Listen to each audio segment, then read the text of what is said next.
Saya Tifal Solesa melanjutkan Kompas Petang, Saudara. Menteri Keuangan Purbaya Yudhisa Dewa bertemu dengan Dewan Pengawas Danantara usai disorot soal Purbaya yang menolak pembayaran proyek kereta cepat atau WUSH menggunakan APBN. Pertemuan berlangsung di Wisma Danantara, Jakarta Pusat. Terpantau Menteri Koordinator Bidang Infrastruktur dan Pembangunan Kewilayahan Agus Harimurti Yudhoyono tiba sekitar pukul 4 sore waktu Indonesia Barat. Kedatangan AHY disusul Menteri Keuangan Purbaya. Pada agenda sebelumnya, Menko Purbaya menjawab akan melakukan pertemuan dengan Dewas Danantara yang perdana. Oke, siap. Makasih, Pak. Ngomong utang KCIC nggak Pak habis ini sama Danantara? Utang KCIC sama Danantara bisa dibahas nggak Pak? Nanti saya lihat, ini kan pertemuan Dewan Pengawas yang untuk saya pertama ya, saya mau lihat seperti apa. Bukannya kemarin udah jawab dia, katanya jawabannya tegas. Dengan dua opsi katanya Pak, antara dikasih ke pemerintah atau suntik ke AI. Gimana Dia Pak? emang nggak tegas itu Mas. Rapat Menko bersama Dewan Pengawas Danantara turut dihadiri Menteri Koordinator Bidang Pemberdayaan Masyarakat Muhaimin Iskandar, Menteri Koordinator Bidang Pangan Zulkifli Hasan, dan Menteri Koordinator Bidang Perekonomian Airlangga Hartarto.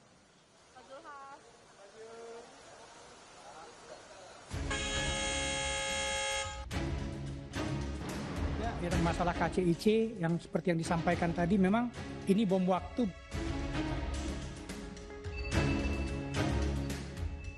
Beban utang kereta cepat Jakarta-Bandung atau WUSH kini menjadi beban berat bagi pihak yang menanggung utang. Dirut PT KAI Bobi Rashidin bahkan menyebut masalah utang PT KCIC selaku pengelola operasional WUSH sebagai bom waktu. Terutama kami dalami juga ya, masalah KCIC yang seperti yang disampaikan tadi memang ini bom waktu buat. Sebentar Pak Bobi, Bapak siapa yang managing direkturnya? KAI ini siapa? Sama siapa? Bu Febri. Oh, Bu Febri. Nah, tolong bicarakan soal di dalam RKAP-nya Danantara 2025, salah satunya ada penyelesaian permasalahan WUSH ini. Jadi kami akan koordinasi dengan Danantara untuk penyelesaian KCIC ini. Bola panas utang proyek WUSH pun kembali bergulir usai Chief Operating Officer Danantara, Doni Oskaria, mengajukan dua skema penyelesaian utang proyek kereta cepat WUSH. Dua skema itu diantaranya dengan menyuntikkan dana kepada PT KAI atau menyerahkan infrastruktur kereta cepat kepada pemerintah. Yang artinya PT KCIC sebagai pengelola operasional akan mengubah model bisnisnya menjadi operator tanpa kepemilikan infrastruktur. Kami sudah rapat dengan Menko Infrastructure, kita juga sudah rapat dengan Kementerian Perhubungan, menawarkan beberapa opsi yang kita harapkan nanti menjadi solusi terbaik bagi industri kereta api kita ke depan. Salah satu opsi tentu saja adalah bagaimana kemudian kita menambahkan equity kita, ya, sehingga ini kan loan-nya yang teman-teman juga tentu tahu ya, bahwa ini utang pembangunannya cukup besar. Nah ini apakah kita menambah equity sehingga kemudian perusahaan ini menjadi self-sustain? Karena secara operasional mereka kan sudah cukup ya, jadi EBITDA-nya sudah positif ya perusahaan ini. Sehingga hanya equity-nya waktu itu kekecilan kita menempatkannya. Apakah kemudian kita tambahkan equity yang pertama, atau kemudian memang ini kita serahkan infrastrukturnya sebagaimana industri kereta api yang lain, infrastrukturnya itu milik pemerintah. Namun Menteri Keuangan Purbaya menolak skema yang disodorkan Danantara. Menurut Purbaya, Danantara sebagai pengelola badan investasi BUMN semestinya bisa mengatasi masalahnya sendiri, termasuk utang. Terlebih Danantara mengantongi 80 triliun rupiah dari dividen dalam setahun. Utang KCIC dibiayai APBN. Tapi kalau ini kan KCIC di bawah Danantara kan ya? Kalau di bawah Danantara kan mereka udah punya manajemen sendiri, udah punya dividen sendiri yang rata-rata setahun bisa 80 triliun atau lebih. Harusnya mereka manage dari situ, jangan ke kita lagi. Karena kan kalau enggak ya semuanya ke kita lagi, termasuk dividennya. Jadi ini kan mau dipisahin swasta sama government. Ya jangan kalau enak swasta, kalau nggak enak government. Saya pikir begitu ya Pak.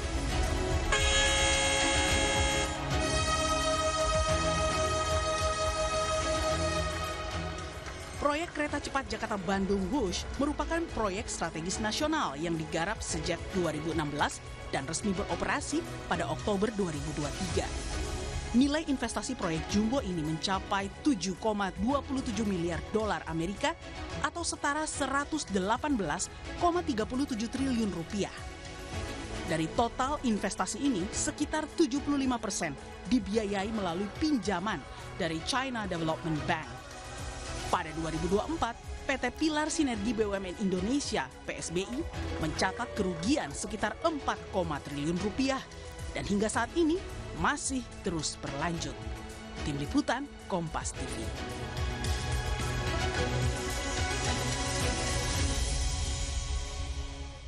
Kerugian proyek WUSH ibarat bom waktu bagi PT KAI selaku penanggung utang. Sementara 2 skema yang diajukan Danantara ditolak Menteri Keuangan Purbaya.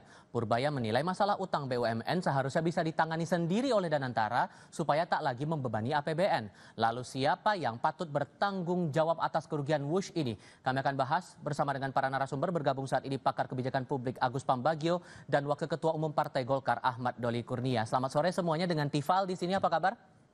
Selamat sore. Terima kasih sudah bergabung bersama kami. Waalaikumsalam warahmatullahi wabarakatuh. Bang Doli, begini, dari Menko bilangnya nggak mau untuk menanggung utang ini lewat APBN. Lebih baik Danantara saja yang menangani ini. Menurut Anda itu jadi solusi atau malah bicu pasal baru, Bang Doli? Iya, saya kira kan ini memang PR dari masa lalu ya, yang sekarang kemudian menjadi tanggung jawab pemerintahan baru, pemerintahan Pak Prabowo.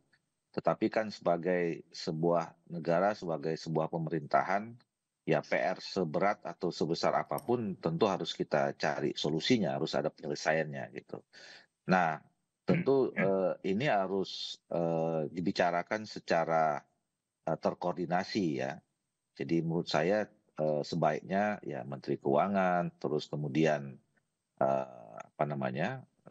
Danantara, kemudian juga mungkin pihak kereta apinya ya bisa duduk bersama membicarakan masalah ini. Jadi sebaiknya dibicarakan terlebih dahulu.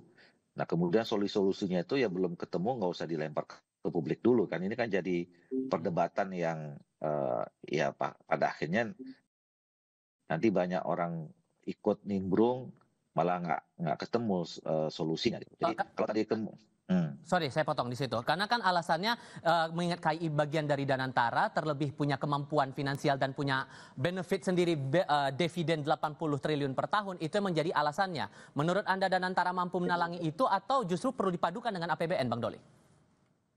Nah, kita kan tidak tahu persis ya, saya tidak mengikuti itu sebetulnya Danantara itu kalau misalnya setiap tahun betul apakah 80 triliun itu gitu ya.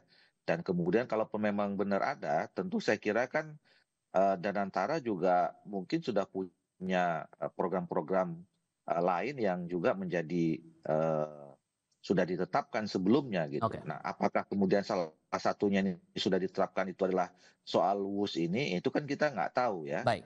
Nah, makanya oleh karena itu dicarikanlah skema yang paling tepat ya. Okay. Karena bagaimanapun kan ini barangnya sudah jadi ya, dan masyarakat juga saya lihat dari hari ke hari saya perhatikan juga sudah menggunakan ini. Kalau tadi tidak salah Pak Doni kan sudah mengatakan sebetulnya secara ekonomis ini sudah jalan, tinggal masalah equity-nya dulu dan soal utangnya kan yang problem gitu.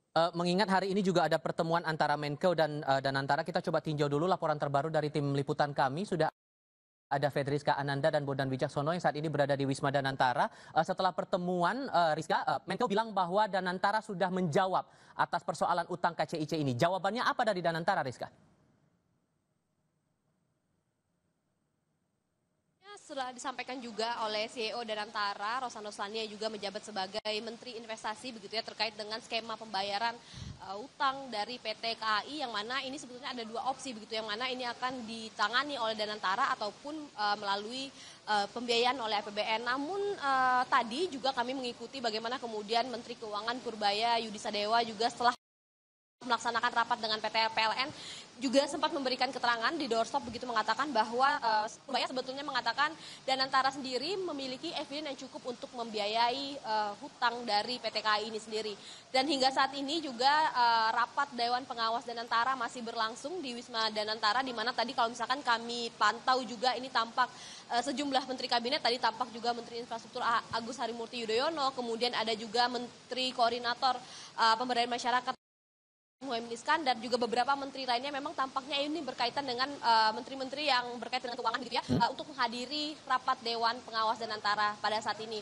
Hingga saat ini pertemuan masih berlangsung. Tadi ketika doorstop Menteri Purbaya juga sempat disinggung apakah akan membahas terkait dengan skema pembayaran hutang PT KAI ini. Tadi Menteri Purbaya mengatakan dia belum mengetahui apakah ini akan menjadi agenda dalam rapat begitu. Namun jika memang dibahas, Menteri Purbaya mengatakan jelas sikapnya tegas adalah tidak ingin membebankan untuk pembiayaan PT KAI kepada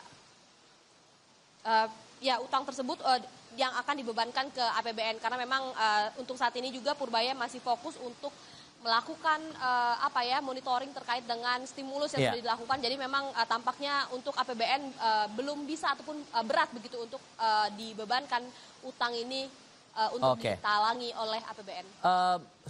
Intinya adalah dari Menko tetap pada pendiriannya bahwa untuk utang proyek WUSH ini tidak ingin dibebankan lewat APBN ini. Rizka, terima kasih untuk laporan Anda dari Wisma Danantara.